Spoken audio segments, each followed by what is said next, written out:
So I'll start by asking you, so who is your favorite, um, so before I know, so just to make it easier to edit, sorry, so this is the ano to?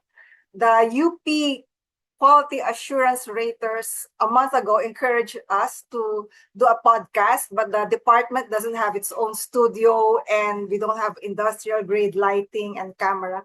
So we'll just make do today with an impromptu discussion, and we'll turn it into an impromptu podcast. So this is all impromptu. We'll just ask. So it's about the events that occurred this week, which have something to do with media ethics, which is let me start by asking each one of you. So who is your favorite vlogger or favorite podcaster or favorite media content creator? Let's start with you go ahead, you can eat anything. Halo-halo. Let's start with Jazz. Who is your favorite content creator, podcaster, or vlogger, or website? Okay.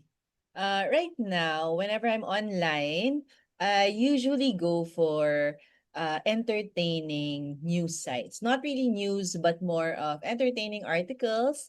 I want to watch creative videos and all of those things. I don't really listen to any podcast because I prefer a different type of media. I prefer reading than listening. But my favorites are usually the old school vloggers, fashion bloggers. You Like know, who? they're Like who? okay. Camille Co.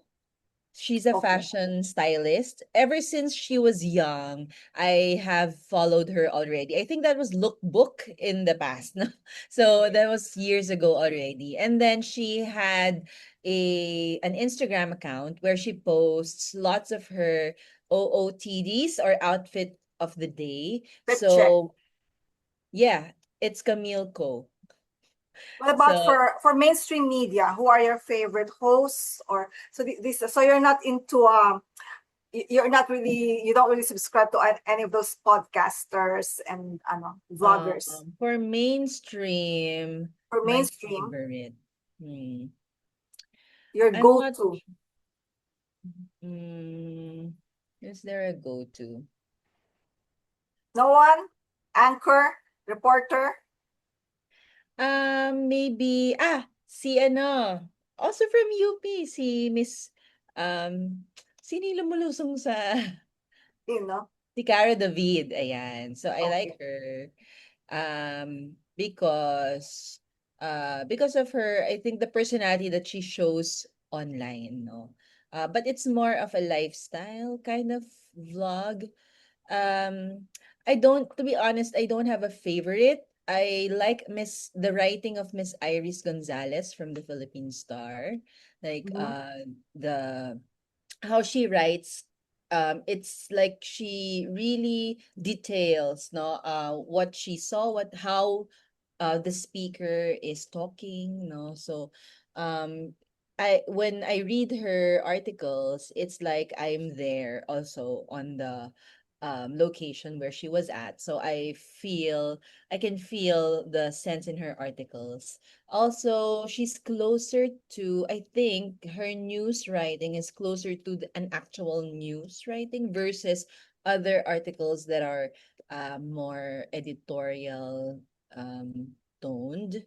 So, yeah, at the top of my head. But really, when it comes to podcasts, I don't have much I'm glad that you don't belong to any of those echo chambers. yeah, yeah. I really am very particular already because we're studying right? So I try to filter the things that I hear. I really seek out as much as possible different sides of the story. So it's not just one. Maybe this article is being discussed in another, so I also seek it out. I also try to read global news, but there's no particular person or personality actually. So But yeah, how much time do you spend uh, online online browsing, viewing, and surfing online? Like in a day? in a How many day. hours in a day? So that's I excluding like purely YouTube, Instagram, TikTok, yeah, purely yes, online content. How much excluding time the do you doom scrolling. No, Maybe including doom scrolling, so scrolling, including. browsing, surfing. How much? So except not school related, except Okay, yes. assignments. Yes. To be honest, I'm a heavy social media user. I really love different How many platforms. hours? How many hours in a day, more or less? Okay. More or less about 2 hours po. Two Two hours. So two that's really hours. that's not too bad. You're not Yeah. you're not attached to it. That's nothing. 2 hours is nothing. 2 hours is I nothing yeah, compared. sometimes it's 2 hours, but only because my day has been filled with lots of activities already. But if I had the energy, I'd spend more time. I sleep kasi. I sleep agad.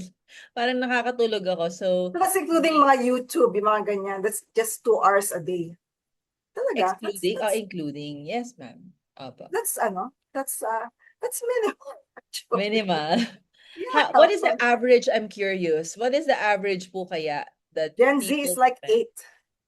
8. 8 hours? Yeah. Really, There's even a with study work? that says that Gen Z spend like 8 hours I see. browsing. What about Lois? Is Lois already here? Let's go to not Renz. Is Renz here? Yes, miss. Huh? Are you here? I Yes cannot hear po. you eh.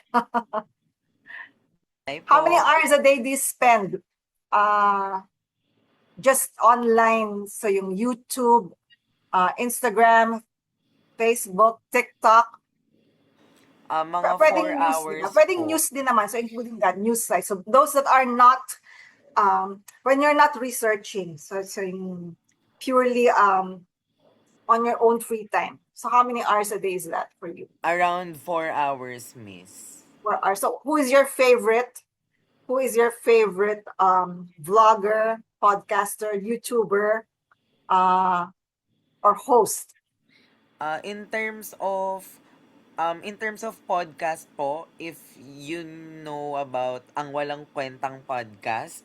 Ang walang So, kwentang podcast. Who yes is po. Ang host po dito ay filmmakers, Direk Antoinette Hadaone and Direk JP Habak po. May So, kwentang podcast yun. yes po, bale medyo joke lang po yung title nila, Oo. but ang dinidiscuss po nila doon primarily ay tungkol sa media industry din po since film practitioners sila. So, nakikinig po ako sa kanila dahil na rin po I'm a film graduate. So, medyo naintindihan ko rin po yung pagdidiscuss nila about mga shootings, ugali ng artista, how it's done. So, medyo kasi po ang average nila mga 1 hour eh. Kaya nabababad din po talaga ako kapag So this is nanonood. daily live, ganon. Hindi po. Nagre-record po sila tapos nagpo-post sila every Mondays and Thursdays. Pero Twice minsan a po, week. yes po. Tas minsan po pwede pong manood ng live recording dun sa cafe nila. So this is on YouTube. Yes po.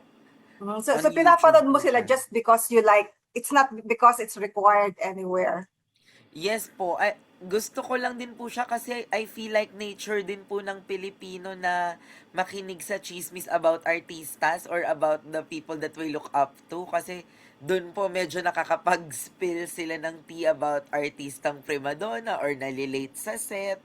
So medyo parang nakakatuwa rin po siyang pakinggan. So ang mga host nito ay sina? Si Direk Antoinette Hadaone po and Direk JP Habak, both from UPCMC din po alam ko.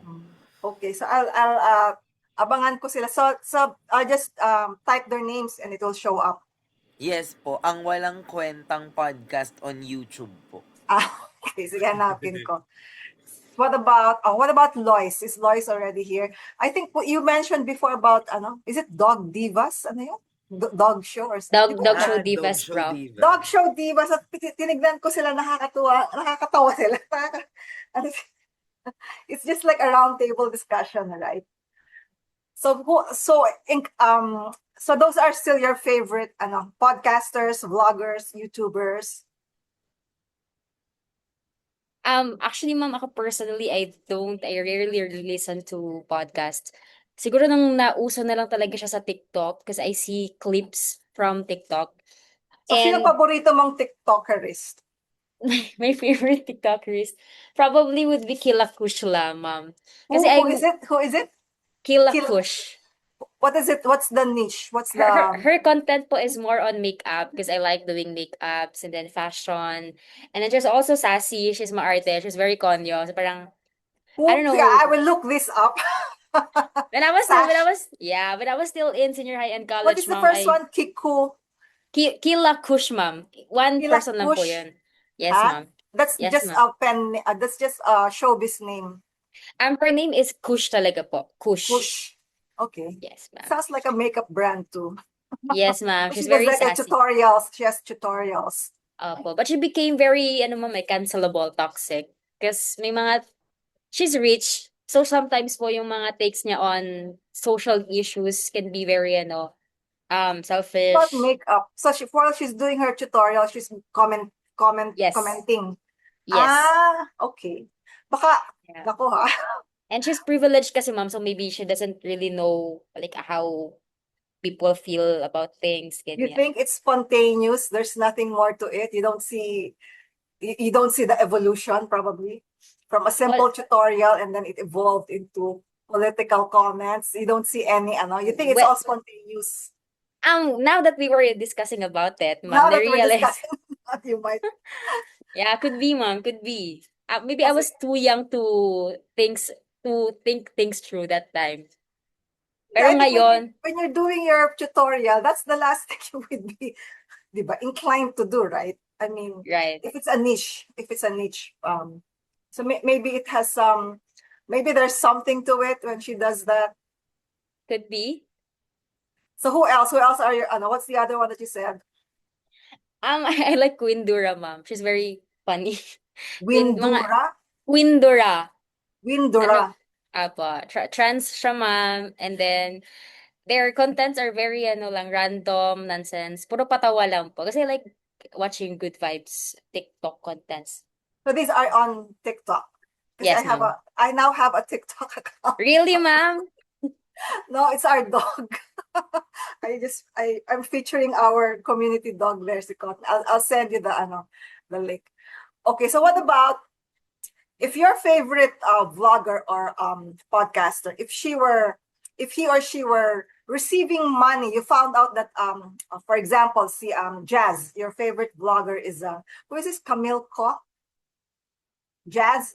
Yes, ma'am. If you found out that she was receiving money for her comments on products, diba? So those are not really organic comments, but she was paid, but you don't know it. You think that those are her genuine evaluation of a dress or a fashion house. Yun pala, she was paid. She was paid to either criticize the rival, criticize the competitor, or promote Gabbana, for example, Dolce and Gabbana. How do you think that is all right with you? And she doesn't say it's sponsored, or she doesn't say she was paid for it. She was paid maybe $500